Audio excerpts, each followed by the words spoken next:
Assalamualaikum warahmatullahi wabarakatuh. Ya, saya perkenalkan nama saya Rahmat Asidiki, NRP 181111100. Akan mempresentasikan tentang kewajiban sholat dan larangan meninggalkan sholat.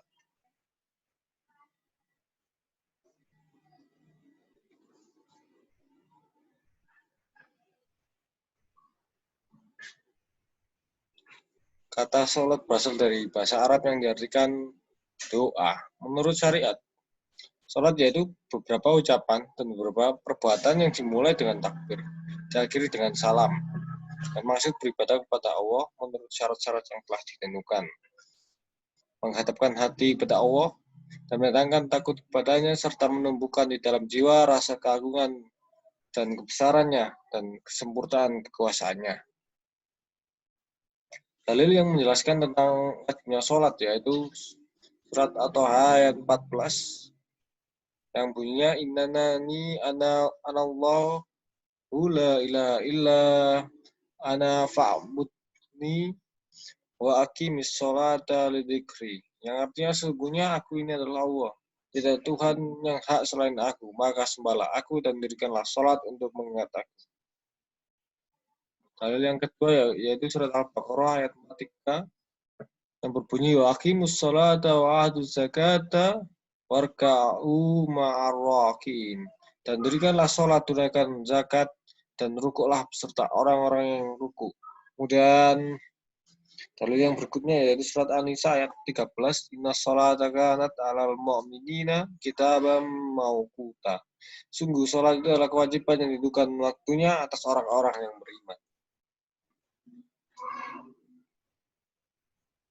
Hadis tentang wajibnya sholat 5 waktu yaitu dari Ibnu Abbas radhiyallahu anhu bahwasanya Rasulullah SAW telah mengutus Mu'adz radhiyallahu an ke Yaman. Beliau bersabda kepadanya, ajaklah mereka penduduk Yaman untuk bersaksi bahwa tidak ada Tuhan selain Allah, dan sungguh aku adalah utusan Allah. Jika mereka menaatinya, maka beritahu mereka bahwa Allah telah mewajibkan kepadanya mereka yaitu sholat 5 waktu, 5 sholat dalam sehari semalam.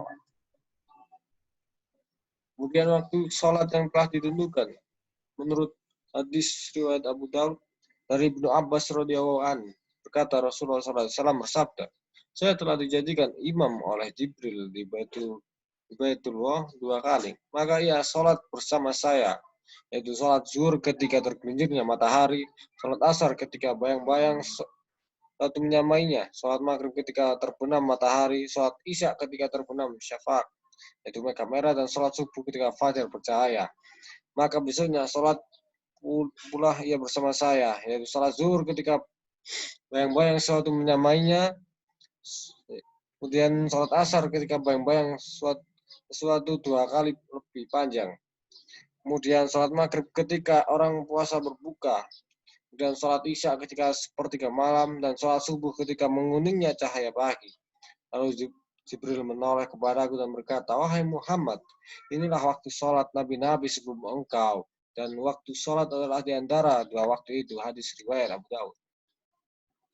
Syarat sholat yaitu dia muslim, kemudian dia juga berakal, kemudian dia sudah balik atau dewasa, kemudian dia ya harus suci dari hadas kecil dan hadas besar, suci badan, pakaian, dan tempat untuk sholat, kemudian memasuki waktu sholat, menutup aurat, niat, dan menghadap kiblat.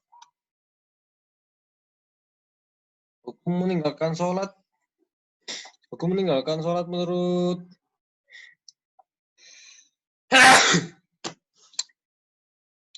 hukum meninggalkan sholat menurut para imam besar yaitu meninggalkan ibadah ini pun berat konsekuensinya. Orang yang meninggalkan sholat karena berkeyakinan sholat waktu itu 5 waktu itu tidak wajib, maka ia keluar dari Islam. Menurut ijma ulama tidak ada khilafiyah di antara mereka. Imam An-Nawawi rahimahullah mengatakan, jika seorang meninggalkan sholat karena mengingkari wajibnya sholat, atau ia mengingkari wajib sholat walaupun tidak meninggalkan sholat, maka ia kafir atau murtad dari agama Islam berdasarkan ijma ulama kaum muslimin. Al-Majmu' 3:14. Dengan orang yang meninggalkan sholat bukan karena mengingkari wajibnya, namun karena malas dan meremehkan statusnya diperselisihkan oleh para ulama.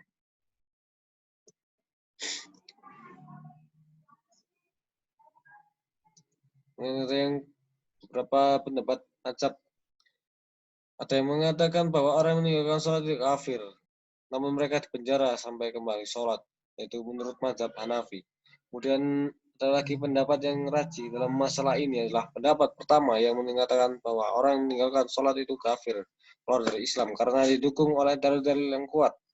Ini yang dikuatkan Syekh Abdul Aziz bin Bas, Syekh Muhammad bin Saleh Al-Utsaimin, Syekh Salih Al-Fauzan, Syekh Muhammad bin Ibrahim, dan para ulama besar lainnya.